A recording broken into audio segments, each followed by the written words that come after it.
നിങ്ങൾ ഡൽഹിയിലെത്തിയിട്ട് അവിടുത്തെ പ്രധാനപ്പെട്ട ഒരു 10-12 സ്ഥലങ്ങളൊക്കെ നിങ്ങൾക്ക് കവർ ചെയ്യണം. അതും വളരെ ചീപ്പായിട്ട് നിങ്ങൾക്ക് കവർ ചെയ്യണമെന്നുള്ള ആഗ്രഹമുള്ള ആൾക്കാരാണ്. അങ്ങനെയെങ്കിൽ നിങ്ങൾക്ക് അവിടേക്ക് പോകാൻ പറ്റിയിട്ടുള്ള ഓപ്ഷൻസ്, അവിടേക്ക് പോകാനുള്ള ട്രാവലിംഗ് കോസ്റ്റാണ് ഈ വീഡിയോയിലൂടെ നമ്മൾ പറയാൻ പോകുന്നത്. ആക്ച്വലി സ്ഥലങ്ങൾ ഏതാണെന്നുള്ളതും സ്ഥലങ്ങൾ ഏത് സമയത്താണ് നമ്മൾ കാണേണ്ടതെന്നുള്ളതും അതുപോലെ തന്നെ എത്ര ടൈമാണ് നമ്മളവിടെ സ്പെൻഡ് ചെയ്തതിനെ കുറിച്ചിട്ട് ഡീറ്റെയിൽ ആയ വീഡിയോ ഓൾറെഡി നമ്മൾ കഴിഞ്ഞ എപ്പിസോഡിൽ ചെയ്തിട്ടുണ്ട്. ആ വീഡിയോ നിങ്ങൾക്ക് കാണാമെന്നുണ്ടെങ്കിൽ ഈ റെക്കമെൻഡേഷനിൽ വരുന്ന വീഡിയോ നിങ്ങൾ പോയി കണ്ടാൽ മതി. ഫബീറാണ്, വെൽക്കം ബാക്ക് ട്രാവൽ വിത്ത് ഫബി.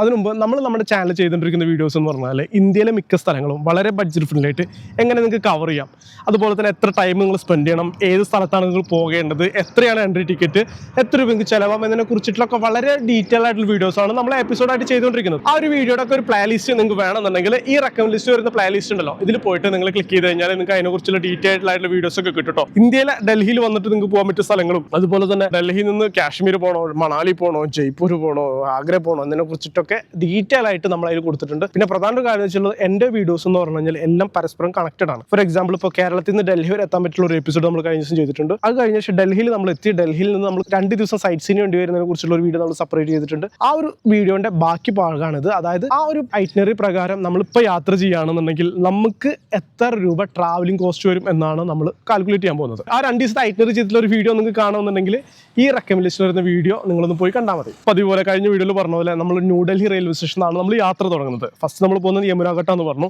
യമുനാഘട്ടിലേക്ക് നമുക്ക് മെട്രോ വഴി പോകാൻ പറ്റും. ഇനി അതല്ലെന്നുണ്ടെങ്കിൽ ഓട്ടോറിക്ഷ അല്ലെങ്കിൽ ടാക്സി വിളിച്ചിട്ട് പോകാൻ പറ്റും. മെട്രോയിലാണ് നമ്മൾ പോകുന്നുണ്ടെങ്കിൽ ഒരു 10 to 30 ആണ് നമുക്ക് മെട്രോ ചാർജ് വരുന്നത്. ഇനി ഒരു ഓട്ടോ വിളിച്ചിട്ടാണ് നിങ്ങൾ പോകുന്നുണ്ടെങ്കിൽ നിങ്ങൾക്കൊരു 150 മുതൽ 200 രൂപയൊക്കെ ഓട്ടോ ചാർജ് നിങ്ങൾ കൊടുക്കേണ്ടതായിട്ടുണ്ട്. ഇനി യമുനാഘട്ടിൽ നിന്ന് മെട്രോ കയറിയിട്ട് നമ്മൾ ഡൽഹി ജുമാ മസ്ജിദിലേക്ക് പോകുകയാണെന്നുണ്ടെങ്കിൽ നമുക്ക് ഏകദേശം ഒരു 30 രൂപയുടെ അടുത്ത് മെട്രോ ചാർജ് വരുന്നുണ്ട്. ഒരു ഓട്ടോ നമ്മൾ വിളിക്കുകയാണെന്നുണ്ടെങ്കിൽ നമുക്കൊരു 60 മുതൽ 150 രൂപ വരെയൊക്കെ നമുക്ക് ഓട്ടോ ചാർജ് വരും. ഡൽഹി ജുമാ മസ്ജിദിന്റെ അവിടെ എത്തിക്കഴിഞ്ഞാൽ റെഡ് ഫോർട്ട് കാണാൻ വേണ്ടിയിട്ടും അതുപോലെ തന്നെ ചാന്ദിനി ചൗക്ക് കാണാൻ വേണ്ടിയിട്ടും നിങ്ങൾക്ക് ട്രാൻസ്പോർട്ടേഷൻ കോസ്റ്റ് വരുന്നില്ല എന്നുള്ളതാണ് ഒരു സത്യാവസ്ഥ. കാരണം ഡൽഹി ജുമാ മസ്ജിദിന്റെ ഓപ്പോസിറ്റ് ആണ് റെഡ് ഫോർട്ട് വരുന്നത്. ജസ്റ്റ് 1 കിലോമീറ്റർ വാക്ക് ചെയ്ത് കഴിഞ്ഞാൽ നിങ്ങൾക്ക് അവിടെ എത്താൻ പറ്റും. ചാന്ദിനി ചൗക്ക് എന്ന് പറയുന്നത് ഡൽഹി ജുമാ മസ്ജിദിന്റെ പരിസരത്ത് കിടക്കുന്ന ഒരു പ്ലേസ് ആണ്. അപ്പോൾ അതുകൊണ്ട് തന്നെ നമ്മൾ ട്രാവലിംഗ് കോസ്റ്റ് ഒന്നും എക്സ്ട്രാ വരുന്നില്ല. നമുക്ക് ജസ്റ്റ് വാക്കബിൾ ആയിട്ട് ഈ പറഞ്ഞ ഭാഗങ്ങളൊക്കെ നമുക്ക് കാണാൻ പറ്റും. കേരളത്തിൽ നിന്ന് ഡൽഹിക്ക് ചീപ്പായിട്ട് വരാൻ പറ്റുന്ന ട്രെയിനുകളെ കുറിച്ചൊരു ഡീറ്റെയിൽ വീഡിയോ നമ്മൾ ഓൾറെഡി ചെയ്തിട്ടുണ്ട്. ആ വീഡിയോ നിങ്ങൾക്ക് കാണുന്നുണ്ടെങ്കിൽ ഈ റെക്കമെൻഡ് ചെയ്യുന്ന വീഡിയോ നിങ്ങൾ കണ്ടാൽ മതി. ഇപ്പോൾ നമ്മൾ ഡൽഹി ജുമാ മസ്ജിദും കണ്ടു, റെഡ് ഫോർട്ട് കണ്ടു, ചാന്ദിനി ചൗക്ക് കണ്ടു. ഇനി നമ്മൾ അടുത്തതായിട്ട് പോകുന്നത് രാജ്ഘട്ട് കാണാൻ വേണ്ടിയിട്ടാണ്. ചാന്ദിനി ചൗക്കിൽ നമ്മൾ മെട്രോ കയറ്റി രാജ്ഘട്ടിന്റെ അടുക്ക് പോകുകയാണെന്നുണ്ടെങ്കിൽ ഏകദേശം നമുക്കൊരു 30 to 40 ആ റേഞ്ചിലൊക്കെ മെട്രോ ചാർജ് വരാൻ ചാൻസ് ഉണ്ട്. ഇനി നിങ്ങൾ ഓട്ടോ വിളിച്ചിട്ടാണ് പോകുന്നുണ്ടെങ്കിൽ ഈ പറഞ്ഞതുപോലെ 150 മുതൽ 300 ഈ റേഞ്ചിൽ ഓട്ടോക്ക് ചാർജ് വരും. രാജ്ഘട്ടിന്റെ അടുത്ത് നമ്മൾ അടുത്തായിട്ട് പോകുന്നത് ഇന്ത്യ ഗേറ്റ് കാണാൻ വേണ്ടിയിട്ടാണ്. മെട്രോയിലാണ് പോകുന്നുണ്ടെങ്കിൽ നിങ്ങൾക്ക് ഒരു 50 രൂപയ്ക്ക് മെട്രോ ചാർജ് വരും. ഇനി നിങ്ങൾ ഓട്ടോ വിളിച്ചിട്ടാണ് പോകുന്നുണ്ടെങ്കിൽ ഒരു 200 മുതൽ 300 രൂപയ്ക്ക് ഓട്ടോക്കും ചാർജ് വരും. കാരണം ഓട്ടോ ഒക്കെ നമ്മൾ എടുക്കുമ്പോൾ മിനിമം ഒരു 100 രൂപയെങ്കിലും നമ്മളിത് ചാർജ് ചെയ്യുന്നതാണ്. ഇനി നമ്മൾ റിക്ഷ പോലത്തെ വണ്ടികളൊക്കെ വിളിക്കുകയാണെങ്കിൽ ചിലപ്പോൾ അതിനേക്കാളും കുറഞ്ഞിട്ടൊക്കെ കിട്ടാണ്ട് നമ്മൾ ഒരു ആവറേജ് പ്രൈസ് റേഞ്ച് ആണ് പറയുന്നത്. കാരണം വെച്ച് കഴിഞ്ഞാൽ ഞാൻ പോയിട്ട് സംസാരിക്കുന്ന പോലെ ആയിരിക്കില്ല നിങ്ങൾ പോയിട്ട് സംസാരിക്കുന്നുണ്ടാവുക. അപ്പോൾ അതുകൊണ്ട് തന്നെ ചിലപ്പോൾ നിങ്ങൾക്ക് പ്രൈസ് കൂടുതൽ അവർ തരണമെന്നുണ്ട്. നമ്മൾ ബാർഗൻ ചെയ്യുന്നതനുസരിച്ചിട്ടാണ് അവർ പ്രൈസ് ഒക്കെ കുറച്ച് തരാറ്. ഇന്ത്യ ഗേറ്റിന്റെ അവിടെ നമ്മൾ അടുത്തായിരുന്നു കനോട്ട് പ്ലേസ് കാണാൻ വേണ്ടിയിട്ട്, അതൊരു നൈറ്റ് വ്യൂ ഒക്കെ കാണാൻ വേണ്ടിയിട്ട് നമ്മൾ മെട്രോ യാത്രയാണെങ്കിൽ നമുക്ക് ഏകദേശം 30 to 50 രൂപയ്ക്ക് മെട്രോ ചാർജ് വരാണ്ട്. ഇതേപോലെ ഓട്ടോ വിളിച്ച് പോവുകയാണെങ്കിൽ നമുക്കൊരു 150 മുതൽ 300 ആ റേഞ്ചിൽ ചാർജ് വരാൻ ചാൻസ് ഉണ്ട്. നമ്മൾ ഈ പറഞ്ഞതുപോലെ ഫസ്റ്റ് ഡേ മെട്രോക്ക് നമ്മൾ ട്രാവൽ ചെയ്യുകയാണെന്നുണ്ടെങ്കിൽ നമുക്കൊരു 200 മുതൽ 400 വരെ ഒരു മെട്രോ ചാർജ് നമുക്ക് ആവറേജ് വരാൻ ചാൻസ് ഉണ്ട്. ഇനി നിങ്ങൾ ഓട്ടോറിക്ഷയിലാണ് നിങ്ങൾ പോകുന്നുണ്ടെങ്കിൽ പ്രൈസ് ഒന്നുകൂടി കൂടും. ഒരു 1000 മുതൽ ഒരു 1500 ആ റേഞ്ച് വരെയൊക്കെ നിങ്ങൾക്ക് ഓട്ടോക്കും ചാർജ് വരാൻ ചാൻസ് ഉണ്ട്. രണ്ടാമത്തെ ദിവസം നമ്മൾ പോകുന്നത് സൗത്ത് ഡൽഹി കാണാൻ വേണ്ടിയിട്ടാണ്. അവിടേക്കുള്ള ട്രാവലിംഗ് കോസ്റ്റ് ആണ് നമ്മൾ പറയാൻ പോകുന്നത്. ന്യൂഡൽഹി റെയിൽവേ സ്റ്റേഷൻ്റെ അവിടുന്ന് കുത്തബ് മീനാറിൻ്റെ അവിടേക്ക് മെട്രോ അവൈലബിൾ ആണ്.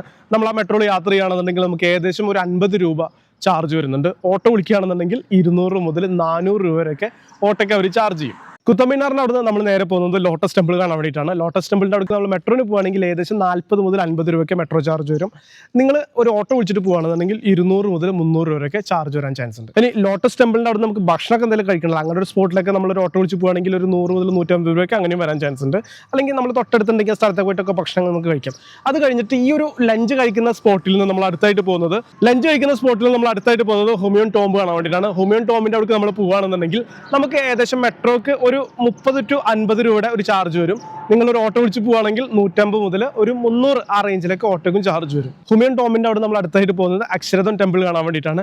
അവിടേക്ക് നമ്മളൊരു മെട്രോന് പോവുകയാണെങ്കിൽ ഒരു ഏകദേശം 50 രൂപയുടെ അടുത്ത് മെട്രോ ചാർജ് വരാനുണ്ട്. പിന്നെ നിങ്ങൾ ഓട്ടോ വിളിച്ച് പോവുകയാണെങ്കിൽ ഏകദേശം ഒരു 300 മുതൽ 400 ആ റേഞ്ചിൽ ഓട്ടോക്ക് ചാർജ് വരും. അക്ഷരധം ടെമ്പിളിൻ്റെ അവിടെ നമ്മൾ താമസിക്കുന്ന നമ്മളെ റൂമിലേക്ക് എത്താൻ വേണ്ടിയിട്ട് മെട്രോ യൂസ് ചെയ്യുകയാണെങ്കിൽ ഏകദേശം 50 രൂപയും, ഒരു ഓട്ടോ വിളിക്കുകയാണെങ്കിൽ ഒരു 150 മുതൽ 200 രൂപയൊക്കെ നമുക്ക് ട്രാവലിംഗ് കോസ്റ്റ് വരും. ഇതിൽ മെട്രോന്റെ ചാർജ് ഏകദേശം ഒക്കെ ഫിക്സ്ഡ് ഇതാണ്, നമുക്ക് വലിയ വേരിയേഷൻസ് ഒന്നും വരാനില്ല. മറിച്ച് നിങ്ങൾ ഓട്ടോൻ്റെ ചാർജ് എന്ന് പറയുന്നത് നിങ്ങൾ ഓട്ടോക്കാരോട് സംസാരിക്കുന്ന, നിങ്ങളെടുക്കുന്ന ഓട്ടോ ഡിപ്പെൻഡ് ചെയ്തിട്ടിരിക്കും. ഞാനിപ്പോൾ സംസാരിച്ച് ബാർഗൻ ചെയ്യുന്നത് പോലെ ആയിരിക്കില്ല നിങ്ങൾ ചെയ്യുന്നുണ്ടാവുക. അവർ പറയുന്ന പ്രൈസ് കൊടുത്ത് നിങ്ങൾ പോവുകയാണെങ്കിൽ നിങ്ങൾക്ക് ഇതിനേക്കാളും കൂടുതൽ വരാൻ ചാൻസ് ഉണ്ട്. പിന്നെ അതല്ല, നിങ്ങൾ നല്ല രീതിയിൽ സംസാരിച്ച് ഇത്ര എനിക്ക് തരാൻ പറ്റൂ എന്നുള്ളൊരു ഐഡിയയിൽ നിങ്ങൾ പറഞ്ഞു കഴിഞ്ഞാൽ അവർ ഒന്നുകൂടി നിങ്ങൾക്ക് കുറച്ച് തരും.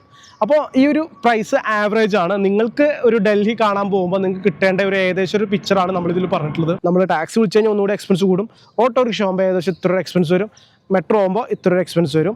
ഓരോത്തിനും അതിൻ്റേതായ ഫോൾട്ടും ഉണ്ട് ബെനിഫിറ്റും ഉണ്ട്. ഓട്ടോറിക്ഷയിലാകുമ്പോൾ അവരങ്ങനെ അവനൊക്കെ കുത്തി കയറ്റിയിട്ടൊക്കെ പോകും, ട്രാവലിംഗ് കംഫർട്ട് ആയിരിക്കില്ല. ഇനി മെട്രോ ആകുമ്പോൾ നമ്മൾ ഓരോ മെട്രോ സ്റ്റേഷനിൽ ഇറങ്ങിയിട്ടൊക്കെ വേണം നമുക്ക് പോകണമെന്നുണ്ടെങ്കിൽ. ടാക്സി ആകുമ്പോൾ ഒന്നുകൂടി ബെനിഫിറ്റ് ഉണ്ട്, നമ്മൾ കാറിൽ ഇരുന്ന് കൊടുത്താൽ മതി, ലഗേജും കാര്യങ്ങളൊക്കെ വെച്ച് അവർ മൊത്തം നമ്മളെ സൈറ്റ് സീൻസിലേക്ക് വരും. ഡൽഹിയിൽ നിങ്ങൾ എത്തിക്കഴിഞ്ഞാൽ നിങ്ങളെ ഡൽഹി മൊത്തത്തിൽ കറങ്ങി കാണിക്കുന്ന മലയാളികൾ ചെയ്യുന്ന പാക്കേജ് നിങ്ങൾക്ക് വേണമെന്നുണ്ടെങ്കിൽ ഈ കാണുന്ന നമ്പറിൽ നിങ്ങൾ കോൺടാക്ട് ചെയ്താൽ മതി. ഡൽഹിയിൽ നിന്ന് വേറെ ഏതെങ്കിലും സ്ഥലങ്ങൾക്ക് നിങ്ങൾ പോകാൻ ആഗ്രഹിക്കുന്നുണ്ടെങ്കിൽ, നിങ്ങൾക്ക് അവിടുത്തെ ഒരു കാൽക്കുലേഷനെ കുറിച്ചിട്ടൊക്കെ നിങ്ങൾക്ക് അറിയണമെന്നുണ്ടെങ്കിൽ ഈ വീഡിയോക്ക് താഴെ കമൻറ്റ് ചെയ്യുക. നമ്മൾ അടുത്തൊരു എപ്പിസോഡ് അതിനെക്കുറിച്ചിട്ട് ചെയ്യുന്നതാണ്. ഇതുപോലെ ട്രാവൽ റിലേറ്റഡ് വീഡിയോസിനായിട്ട് ട്രാവൽ വിത്ത് ഫബി എന്നതിൻ്റെ അക്കൗണ്ട് ഉണ്ടല്ലോ, ഇപ്പം തന്നെ ഫോളോ ചെയ്യാം.